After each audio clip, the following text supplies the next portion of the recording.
আছে, দীঘা পার হলেই তো নাকি। মহারাষ্ট্রে হচ্ছে, হরিয়ানাতে হচ্ছে, সাউথ ইন্ডিয়াতে হচ্ছে, ইদানিং কালে সাউথ ইন্ডিয়াতেও শুরু হয়ে গেছে। ব্যাঙ্গালোরে কংগ্রেসের সরকার চলছে, ওখানে 5টা পরিবার আমাদের ওয়ার্কিং প্রেসিডেন্ট শামসুর আলী মল্লিকের সাথে স্যারকে ফোন করছে, স্যার নলেজ সিটিতে আমার বাচ্চাটাকে ভর্তি করিয়ে দেবেন মাঝপথেই, কারণ আমরা ব্যাঙ্গালোরে আছি, এখান থেকে আমাদের তাড়িয়ে দিচ্ছে, বলছে তোরা এখানে ব্যবসা করতে পারবি না। কিন্তু ব্যাঙ্গালোরে তো আমার ছেলেটাকে পড়াচ্ছিলাম, মাঝপথে তো কোনো জায়গায় নাও নিতে পারে স্কুলের, অন্তত নলেজ সিটিকে বড় ভাইজানকে বলে অন্তত আমার ছেলেটাকে ভর্তির ব্যবস্থা করে দিন। অর্থাৎ সেখান থেকে সে কাজ ছেড়ে পালিয়ে আসছে। এর ওষুধ আছে না নেই ভাই? এর ওষুধ আছে, এগুলো টোটাল বন্ধ হয়ে যেত। কিন্তু ওষুধটা দেওয়ার দায়িত্ব তো আমার না, দেননি আপনারা। যদি আপনারা আমাদেরকে এই রোগের ঔষধ দেওয়ার দায়িত্ব দিতেন, তাহলে উড়িষ্যায় একটাও বাঙালি শ্রমিকদের দিকে তাকাবার সাহস থাকতো না উড়িষ্যার মানুষের। যদি দায়িত্ব দিতেন আমাদেরকে, মহারাষ্ট্রে যেভাবে সোমনাথ দেবনাথকে খুন করেছে, এই খুন করার সাহস পেত না। হরিয়ানাতে যেভাবে সাবির মল্লিককে খুন করেছে, খুন করার সাহস পেত না। আপনার রাজস্থানে যেভাবে আফরাজুলকে খুন করেছে, খুন করার সাহস পেত না। আমি দায়িত্ব নিয়ে বলছি, যদি এই ওষুধ দেওয়ার দায়িত্বটা আমাদের দিতেন। কিন্তু দুর্ভাগ্য, ভোট এসে গেলে তো আপনাদেরকে যে মলি সাহেব যেটাই বুঝাই ভাবেন সেটাই ঠিক, আর আমরা গরু ছাগল, আমরা ভুল বলছি। হ্যাঁ, গরু ছাগল এই জন্যই বলছি আমি ভাই। আরে কি বলবো আপনাদের, বলে দিচ্ছে বিজেপিকে আটকাতে হবে, তৃণমূলকে ভোট দাও। ভালো কথা দিলে, বিজেপির বাপের ক্ষমতা ছিল নি আব্দুল করিমের বাড়িতে জগন্নাথ মন্দিরের প্রসাদ পাঠানোর, দিচ্ছে তো সাইজ করে মমতা ব্যানার্জি। আপনাদের কেমন লাগছে? খাও, কেমন লাগছে? ভোটের সময় মলি সাহেব তুমি গুতাগুতি করছে মসজিদের সাইডে, যে কোন স্টেজ থেকে ভোট ভাগাভাগি করা যাবে না, বিজেপি চলে আসবে। বিজেপি চলে আসলে কি করবে বলো? কি করবে? কিন্তু বিজেপিকে আটকে আপনি কি করছেন? যাকে আটকাবার দায়িত্ব দিচ্ছেন সে দুয়ারে রেশনের মাধ্যমে আপনার বাড়ি মুসলিম সম্প্রদায়ের যেটা ধর্মীয় ভাবে বারণ আছে প্রসাদ গ্রহণ করা, সেটাও আপনাকে খাওয়াতে বাধ্য হচ্ছে। তাহলে বিজেপি আর তৃণমূলের তফাৎ কি? আচ্ছা আপনি বলুন, কালকে যদি তৃণমূল বলে, আচ্ছা প্রসাদের বলে আমি শুধু বিরোধিতা করছি না, কালকে যদি মমতা ব্যানার্জি বলে আপনার ভোট পাওয়ার জন্য সামনের কুরবানির সময় গরুর গোশ সব ভোটারদের বাড়ি বাড়ি পাঠাবো, এটা আমি কি মানবো? এটা আমি চরম বিরোধিতা করব। কারণ সরকারের কাজ নয় গরুর গোশ বাড়িতে বাড়িতে পাঠানো, জগন্নাথ ধামের প্রসাদ বাড়িতে বাড়িতে পাঠানো। সরকারের কাজ হওয়া দরকার ছিল ওয়ান ফ্যামিলি ওয়ান জব, প্রতিটা বাড়ি থেকে একটা করে সদস্যকে চাকরির ব্যবস্থা করা। সেটা ব্যর্থ হয়েছে। ব্যর্থতা ঢাকার জন্য আপনার বাড়ি প্রসাদ পাঠাচ্ছে, কোনদিন আপনার বাড়ি গরুর গোশ পাঠাবে। যে মলি সাহেব গুলো ছিল সেই মলি সাহেবদের মুখে আজকে কথা নাই। আমি আশা করব সেই মলি সাহেব গুলো বলিষ্ঠ কণ্ঠে মমতা ব্যানার্জিকে বার্তা দেবে এবং মমতা ব্যানার্জি এই কাজকে প্রকল্পকে বন্ধ করবে। অ্যাকচুয়ালি এটা কিন্তু ব্যাপার কি জানেন, শুনলাম 42 কোটি টাকার এটা প্রজেক্ট, 42 কোটি টাকা খরচ হচ্ছে। অ্যাকচুয়াল আপনার প্রসাদটাও বাড়িতে পাঠানোর ব্যাপার নয়, 42 কোটি টাকা থেকে 50% 21 কোটি টাকাটা পকেটে ভরতে হবে, এই হচ্ছে ব্যাপার। মাদ্রাসার কম্পিউটার টিচার যারা আইসিটি, তারা দীর্ঘকাল মাইনে পাচ্ছে না। আপনারা আমার বাড়ির ছেলে যারা মাদ্রাসায় পড়াশোনা করে, কম্পিউটার যারা শেখায়, সে টিচারদের মাইনে দিচ্ছে না, উল্টে 42 কোটি টাকা খরচ করে এই কাজটা করছে। আপনারা আমার ছেলেদেরকে যে বৃত্তিমূলক শিক্ষা দেয়, কেউ 18 মাস ল্যাব অ্যাসিস্ট্যান্ট, তারা মাইনে পাচ্ছে না, কিন্তু আপনার বাড়ি প্রসাদ পাঠানোর জন্য তৎপরতা দেখাচ্ছে। কারণটা কি? যদি আপনার ছেলে কম্পিউটার শিখে যায়, আপনার ছেলে যদি শিক্ষিত হয়ে যায়, ওর হয়ে বোম বাঁধবে কে? ওর হয়ে মারামারি করবে কে? ওর হয়ে খুনোখুনি করবে কে? ওর হয়ে বুথ দখলটা করবে কে? ওর হয়ে দালালিটা করবে কে? ওই জন্য আপনার ছেলে না শিক্ষিত হয়, শুধু রাজ্য একা দায়ী নয়, নওশাদ সিদ্দিকীর মতো অনেক নেতারাই চায় যে এই মুসলমান দলিত আদিবাসীরা অশিক্ষিত হয়ে থাকুক, এটা নেতা সেজে আমি লাঠি ঘুরাবো, আমি কামাবো, এরা অশিক্ষিত হয়ে গাদা হয়ে পড়ে থাকুক। অনেকের গায়ে লাগতে পারে, কিচ্ছু করার নেই আমার ভাই।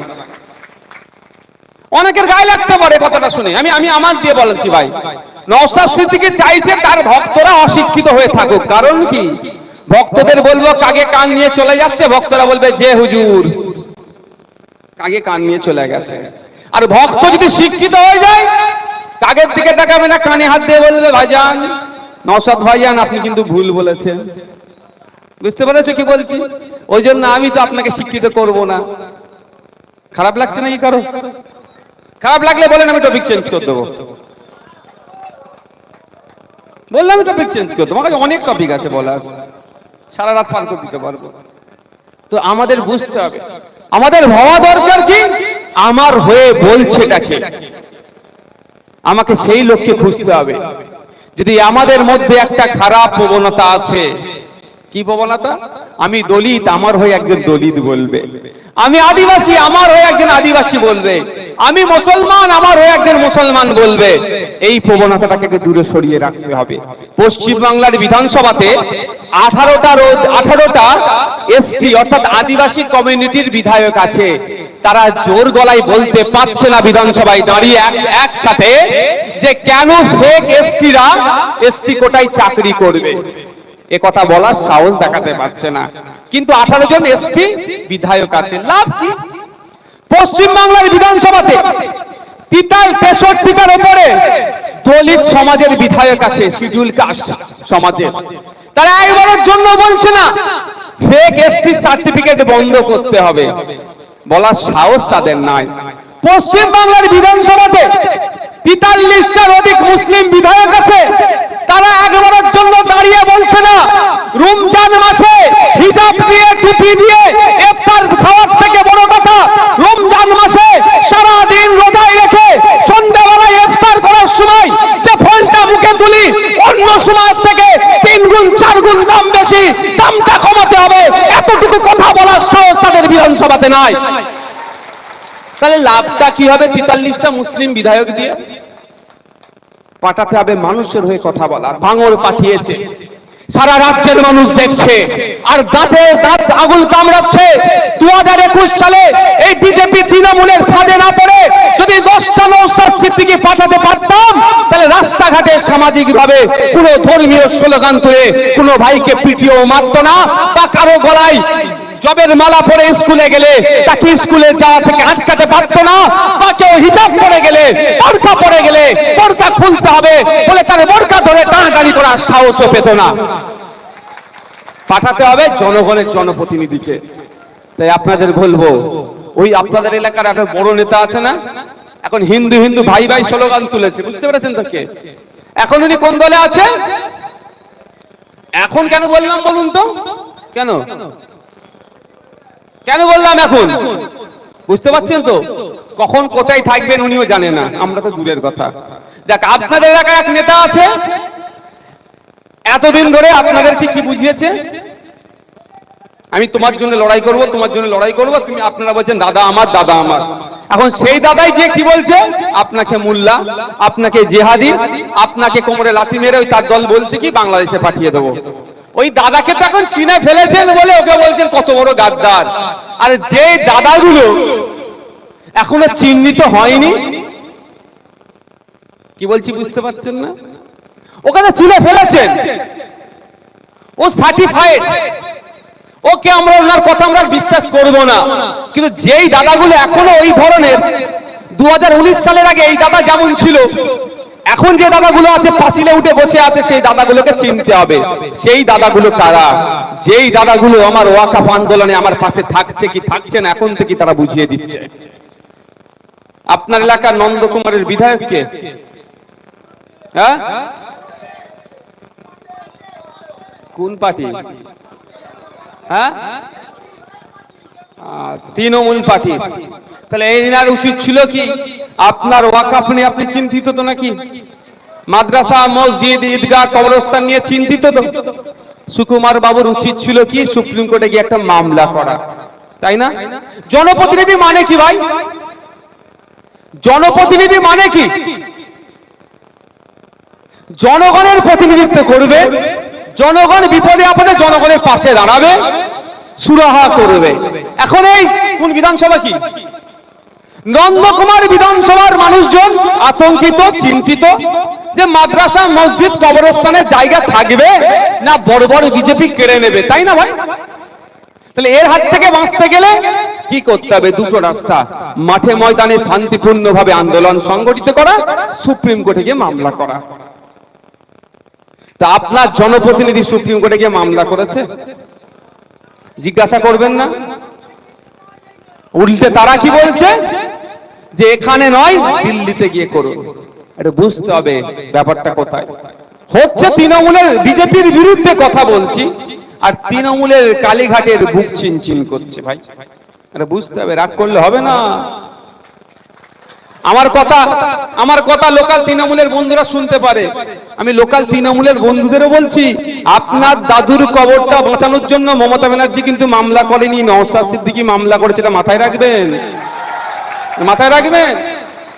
আপনি যে এই যে মসজিদে নামাজ পড়েন, সেই মসজিদটা কেড়ে নেওয়ার অপচেষ্টায় বিজেপি চালাচ্ছে। এই অপচেষ্টা বন্ধ করার জন্য কোন অভিষেক ব্যানার্জি মামলা করেনি, এই নওশাদ সিদ্দিকী, আব্বাস সিদ্দিকীর ছোট ভাই মামলা করেছে। এটা মাথায় রাখবেন। যখন আপনাকে বলেছিল বিদেশি বাংলাদেশি বলে তাড়িয়ে দিবার জন্য যে এনআরসি নামক বিল নিয়ে এসেছে, সেই বিলকে আটকানোর জন্য কোন দাদা দিদি সুপ্রিম কোর্টে যায়নি, আব্বাস সিদ্দিকীর ছোট ভাই সুপ্রিম কোর্টে গিয়েছিল। তার জন্য আপনি এখনো মাথা তুলে আছেন। শুধু তাই নয়, আপনার যে ওবিসি সার্টিফিকেটটা নিয়ে নেতা সেজেছেন, প্রধান হয়েছেন, উপপ্রধান হয়েছেন, সমিতির সভাপতি হয়েছেন, সহসভাপতি হয়েছেন, জেলা পরিষদের দায়িত্ব পেয়েছেন, এই সার্টিফিকেটটা আজকে ধ্বংসের পথে, যাতে না ধ্বংস হয়ে যায় সেই জন্য আমি মামলা করেছি সুপ্রিম কোর্টে। আমি একটা নয় দুটো মামলা করেছি, আমার নিজের নামে একটা মামলা, আর আপনার মেদিনীপুরের বিপ্লবী মাটির এক ছেলেকে দিয়ে আমি আমার খরচে মামলা চালাচ্ছি। কোনো দাদা দিদি করেনি, এটা মাথায় রাখবেন। রাগ হলে দেন দুটো চারটে কথা বলুন, কিন্তু এটা মাথায় রাখবেন। রাত্রে মাথায় যখন ঘুমাবেন বালিশে মাথাটা দিয়ে বলবেন, নওশাদ ভাইজান, আব্বাস ভাইজান নাকি তো উল্টো পাল্টা বলি, যা বলতে তো ট্যাক্স লাগে না, কিন্তু নওশাদ ভাইজান, আব্বাস ভাইজান ছাড়া কোন ভাইজান বা কোন দাদা দিদি আমাদের জন্য সুপ্রিম কোর্টে মামলা করেছে? পাবেন খুঁজে? তাই বলছি, তৃণমূলে যারা ভাইয়েরা আছেন গুটি কয়েক কথা বলবো, ঠান্ডা মাথায় শুনবে। যদি ভালো না লাগে, আমার নাম্বার তো ইন্টারনেটে গেলে পাবেন, গুগলে গেলে পাবেন, সার্চ করবেন, ফোন করে দু চারটে কথা বলবেন। গালাগালি দেবেন না, ভালো ভালো বুঝিয়ে দেবেন আমাকে যে ভাই এটা আপনার ভুল হচ্ছে। নাহলে আমার বাড়িতে আসবেন, কোনো সমস্যা নেই, নিশ্চিন্তে থাকবে। আজকে একজন একটা দেখলেন না, একটা আমার এক বিধায়কের শরীর খারাপ হয়েছে, তাকে আমি করেছি বলে বলছি না, কে সে আমার কি শত্রু নাকি? রাজনৈতিক ভাবে সে আমার চরম প্রতিপক্ষ, কিন্তু বিপদে পড়েছে তার আমি পাশে থাকবো না? তো নিশ্চিন্তে ভাবে আমাকে দরকার লাগলে ডাকবেন, ভাইজান এটা আপনার ভুল ছিল, আমি ভুল শুধরে নেবো। কিন্তু একটু কথা বলবো, আপনারা শুনবেন। আচ্ছা আপনি বলুন, শুভেন্দু অধিকারী মহাশয় আপনার এলাকার নেতা, যেভাবে হিন্দু মুসলিমের মধ্যে বিভেদ লেগে যাবে, দাঙ্গা যে কোনো সময় লেগে যাবে, মুসলমানদের জিহাদি মাদ্রাসায় নাকি জিহাদি পাঠ দেওয়া হয় বলে কথা বলে বেরোচ্ছে, মুসলমানদেরকে অপমান করছে না? আপনারা বলুন, অপমান করছে না? তাহলে কি করতে হবে? এফআইআর করতে হবে। কে এফআইআর করবে? আমরা বারবার বলছি, পুলিশের একটা ক্ষমতা আছে সুমোটো, অর্থাৎ নিজে থেকেই সে মামলা করতে পারে।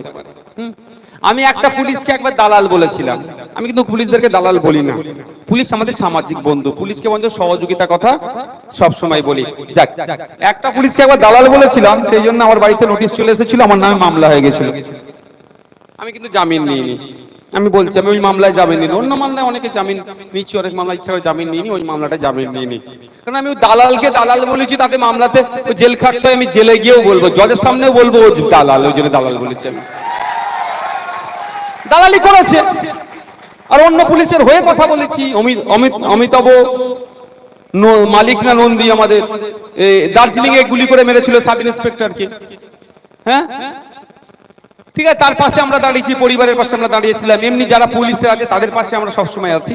দেখ, আমি গুটি কয়েক কথা বলছি, যে শুভেন্দু অধিকারী এত হিংসা ছড়াচ্ছে, ওকে এতক্ষণ জেলের মধ্যে রাখা দরকার ছিল তো, কেন জেলের মধ্যে রাখেনি ভাই বলুন? আমার তৃণমূল ভাইরা যারা দূরে শুনছেন তাদের কাছে ছেড়ে দিচ্ছি, যদি শুভেন্দু অধিকারী হিংসাত্মক কথা বলা ছেড়ে দেয়, তাহলে আমরা আর বিজেপিকে নিয়ে চর্চা করব কেউ?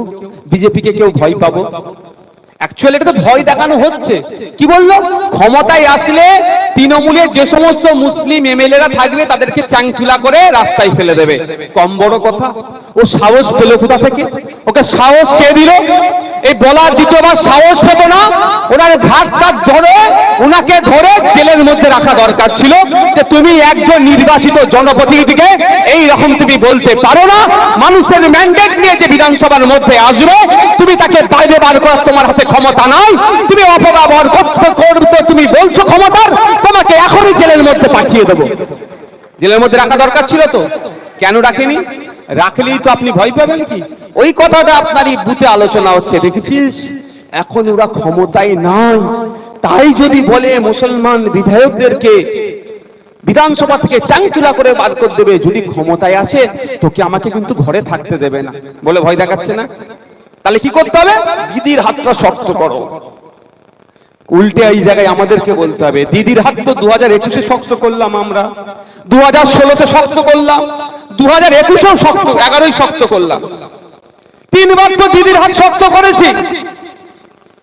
পার্লামেন্ট ইলেকশনে 2 বার তো শক্ত করেছি, 3 বার শক্ত করেছি, 14, 19, 24। আর কতবার শক্ত করতে হবে রে ভাই? এবার তো মমি হয়ে যাবে রে। মানে কি বুঝতে পারছো না? স্ট্যাচু হয়ে যাবে। যতবার শক্ত করলাম আমরা কি দেখলাম? ভুল বললে আমাকে বলবেন, শুধরে নেব। 2019-এ বিজেপি ছিল কলকাতায়, 2019-এর পরে বিজেপি মেদিনীপুর, আপনাদের মানে অফিস কোথায়? নিমতৌড়িতে এসেছে। আর 2021-এ বিজেপি আপনাদের ওই মোটটার নাম নন্দকুমার আইল্যান্ডে চলে এসেছে। এখনো যদি আপনি বলেন দিদির হাত শক্ত করতে হবে, ওই হাত শক্তর নামে 2026-এ আপনার বেডরুমে বিজেপিকে দিদিমণি ঢুকিয়ে দেবে। আমি এটা তৃণমূলের বন্ধুদের বলছি। এই কদিন আগে তৃণমূলের 3টে লেভেলের জেলা প্রেসিডেন্ট ঘোষণা হয়েছে, মাদার, যুব আর ওদের শ্রমিক ইউনিয়নের। দিয়েছে তো সাইজ করে। কটা পদ পেয়েছে মেদিনীপুরের মানুষ? ঝেড়ে ভোট দিচ্ছে তো মেদিনীপুরের ভোট। শুধু কেন নেতা বানাচ্ছেন আপনাদের? আপনাদেরকে লাঠিয়াল ভালো বানতে পারেন তো, আপনারা দারুণ বোম ছুটতে পারেন, সেই জন্য আপনাদের কলম চেলে কি করবেন? কলমে বেশি কাজ নেই, এখানে বোমের কাজ। মানে আপনাকে বেশি কাজে লাগবে কোন জায়গায়? বোম মারাতে। ওই জন্য আপনাকে বোম মারার কাজে দিচ্ছে, আপনাকে কলম চালাবার কাজ দেয়নি। যদি কলম চালাবার কাজ আপনার হাতে ক্ষমতা থাকতো, কাঁথির শ্রীরামপুর গ্রামের কথা বলছি, কবর থেকে একটি মুসলিম মহিলাকে তুলে যৌনাঙ্গে লাঠি ফাঠি গুঁজে দিয়ে মুখের মধ্যে পাথর দিয়ে সেলফি তুলে ভিডিও করে ভাইরাল করেনি? হ্যাঁ, যদি কলম চালাবার নেতা আপনাদের জেলায় থাকতো, এতক্ষণ ওর সাথে যারা যুক্ত সব কটাকে জেলে রাখতো। কিন্তু দুর্ভাগ্য, আমাদের কলম চালানোর নেতাকে ওরা তৈরি করবে না, বোমবাদা নেতা তৈরি করবে। ফলে কি হলো? ওই দিনকে হাজার হাজার মানুষ যখন জড়ো হয়েছিল, যে সমস্ত আমাদের সমাজ থেকে কলম চালানোর মানুষজন ছিল, তারা দাঁড়িয়ে থেকে হিংসাকে আটকানোর চেষ্টা করছিল। পরে দেখি এফআইআর যে পুলিশ দিয়েছে, সেই এফআইআরে যারা ওখানে হিংসা না হয়, জিনিসটা যাতে কন্ট্রোল হয়ে যায়, যারা পুলিশকে সহযোগিতা করলো, সেই সমস্ত মুসলিম লোকগুলোর নামে মামলা থানা দিয়ে দিল। উপহার দিল না? উপহার দিয়েছে। আর যদি কলম চালানোর নেতা থাকতো, কিন্তু থানায় গিয়ে দুটো কথা বলতে পারতো। সব তো বোমবাদা নেতা, সবার নামে মামলা হয়ে আছে। ওই আবু, ওনার নামটা কি বলেন না, মমতা ব্যানার্জির নির্বাচনী এজেন্ট ছিল আবু সুফিয়ান সাহেব। কি ক্ষমতা আছে? বলার ক্ষমতা আছে? উনি তো জেলার সভাধিপতি ছিলেন, যে শ্রীরামপুরের ঘটনাতে নিরহ মুসলিমদেরকে গ্রেফতার করা না হয়, এতটুকু বলার ক্ষমতা নাই। কেন? খোঁজ নিয়ে দেখুন, পেন দিলে ভেঙে ফেলবে সই করতে গেলে। ওই রকমকে নেতা বানাবে। আরাবুলকে নেতা বানাবে, শওকতকে নেতা বানাবে। ওই জন্য নওশাদকে ডাউন করতে হবে। সমস্যাটা এখানে বুঝতে হবে। আমি এখানে বলছি, এই নন্দকুমারে তৃণমূল মুসলমানদের যারা শিক্ষায় বেশি তারাও করে, যারা শিক্ষায় কম তারাও করে। কিন্তু নেতা কাকে বানিয়ে রেখেছে দেখুন। একটু চোখটা বন্ধ করে নিজের এলাকার কথা ভাবো, কেন করেছে? এই জন্য। দেখ, ফিরে আসি কাশ্মীরের ভালোই গরম হচ্ছে। কাশ্মীরের পেহেলগাঁওতে 26 জন মানুষকে, নিরীহ হিন্দু মানুষকে শহীদ করলো কে, খুন করলো কে? অভিযোগ এরা বলছে পাকিস্তান থেকে সন্ত্রাসবাদীরা এসে খুন করলো। খুন করার 2-1 দিন শুভেন্দু বাবু খুব চিৎকার করছিল, দেখেননি? এয়ারপোর্টে গিয়ে কেমন লাফালাফি করছিল, কেমন লাফালাফি করছিল। আমি তো ভয় পেয়ে যাচ্ছিলাম, বাবা যে কোনো সময় অঘটন ঘটে যেতে পারে, বয়সও তো হয়েছে। যা হাত পা ছুটছিল। তারপর আমরা মাইক ধরা শুরু করলাম, আমরা আইএসএফ আমরা মাইক ধরা শুরু করলাম। আমরা মাইক ধরেই প্রথমেই শুভেন্দু অধিকারীকে জিজ্ঞাসা করলাম যে তোমার দল, বর্তমান দল 2014 সালে বলেছিল হিন্দু খাতরে মে হ্যায়, হিন্দুরা আমাকে ভোট দাও, হিন্দুদেরকে বিপদ থেকে আমরা মুক্ত করব। ভারতবর্ষের ইতিহাসে শিখ হওয়ার জন্য ধর্ম দেখে খুন করেছে, ভারতবর্ষের ইতিহাসে মুসলমান হওয়ার জন্য ধর্ম দেখে খুন করেছে, ভারতবর্ষের ইতিহাসে খ্রিস্টান হওয়ার জন্য ধর্ম দেখে খুন করেছে, ভারতবর্ষের ইতিহাসে ছোট পিছিয়ে বর্গের হওয়ার জন্য দলিতকে খুন করেছে, ভারতবর্ষের ইতিহাসে আদিবাসী হওয়ার জন্য তাকে খুন হতে হয়েছে। কিন্তু ভারতবর্ষের ইতিহাসে আজও পর্যন্ত ছিল না যে হিন্দু হওয়ার জন্য জঙ্গিরা এসে দেখে দেখে হিন্দুকে খুন করেছে। তোমরা 2014 সালের আগে বলেছিলে হিন্দু খাতরে মে হ্যায়, আমাকে ভোট দাও, আমি হিন্দুদেরকে বিপদ মুক্ত করব। কিন্তু তোমাদের আমলে হিন্দুদেরকে বেছে বেছে কেন খুন করলো? আগে শুভেন্দু অধিকারীকে জবাব দিতে হবে। জবাব চাইবেন না? আমরা মেদিনীপুরের মানুষ শুভেন্দু অধিকারীকে বারবার প্রশ্ন করব, তোমার যে মুখ্যমন্ত্রী আছে, তোমার যে প্রধানমন্ত্রী আছে, তুমি তাকে তো হিন্দু হৃদয় সম্রাট বানিয়েছো, হিন্দুদের রক্ষাকর্তা বানিয়েছিলে। সেই হিন্দুদের রক্ষাকর্তা হয়ে হিন্দুদের 26টা হিন্দুকে কেন রক্ষা করতে পারলো না? আগে তোমার প্রধানমন্ত্রীকে উত্তর দিতে হবে। যখনই আমরা বলতে শুরু করলাম, শুভেন্দু বাবু তখন ভয়েস কমতে শুরু করলো। আমরা এখনো বলে যাচ্ছি, আর দেখবেন শুভেন্দু বাবু এই 26 জন হিন্দুকে মেরে দিয়েছি বলে চিৎকার চাচামেচি করে না। কেন করবে? করার স্বাধীন আছে, রাইট। আমি বললাম যে আমি তোমাকে রক্ষা করবো, আমাকে তুমি আমার সাথ দাও। সাথ দিয়ে আপনি আমাকে প্রধানমন্ত্রী চেয়ারে বসিয়ে দিলেন, আর আপনার উপরে অ্যাটাক হচ্ছে, আর আমি ভোট প্রচারে ব্যস্ত। কি বলছি বুঝে আসছে কিনা আসছে না ভাই? এই যে কাশ্মীরে 5 মিটার 10 মিটার ছাড়া ছাড়া সেন্ট্রাল ফোর্স থাকে, সেই কাশ্মীরে যারা ঘুরতে গিয়েছে জিজ্ঞাসা করবেন, বাচ্চারা যায় না ঘুরতে, সাথে খেলনা বন্দুকও নিয়ে যেতে দেয় না। আর সেখানে পাকিস্তানের বর্ডার থেকে যেখানে ঝামেলা হয়েছে, যেখানে আমাদের ভাইদেরকে খুন করেছে, প্রায় 300 কিলোমিটার দূর, সেখানে এসে বড় হাতিয়ার নিয়ে ধাই ধাই করে ধর্ম দেখে দেখে গুলি করে আবার গায়েব হয়ে গেল। ওই আসার সুযোগ কে দিল? কোন গাদ্দাররা দিল? ওই আসতে না পারে আটকানোর জন্য শুভেন্দু অধিকারীর নেতা অমিত শাহজির দপ্তর দায়ী। কারণ ওই আটকানোর দায়িত্ব হচ্ছে অমিত শাহজির, তার দপ্তরের। তারপরও আসলো কেন? আগে তো শুভেন্দু অধিকারীকে জবাব দিতে হবে। কি করে পাকিস্তান বর্ডার থেকে কোন গাদ্দারদের সহযোগিতাতে ভারতবর্ষের ভূখণ্ডে ঢুকে আমার 26টা হিন্দুকে খুন করলো, আমার 26 জন হিন্দু ভাইকে খুন করলো? জবাব তোমাকে দিতে হবে, তোমার সরকারকে দিতে হবে। এই প্রশ্নটা আমরা করতে পারছিলাম না, প্রথম দিকে করছিলাম না, খুব মার্কেট গরম করছিল। যখন আমরা শুরু করেছি বন্ধ হয়ে গেছে। কাশ্মীরে এই মুর্শিদাবাদে সাম্প্রদায়িক যে দাঙ্গা হয়েছে, দায়ী কার? একজন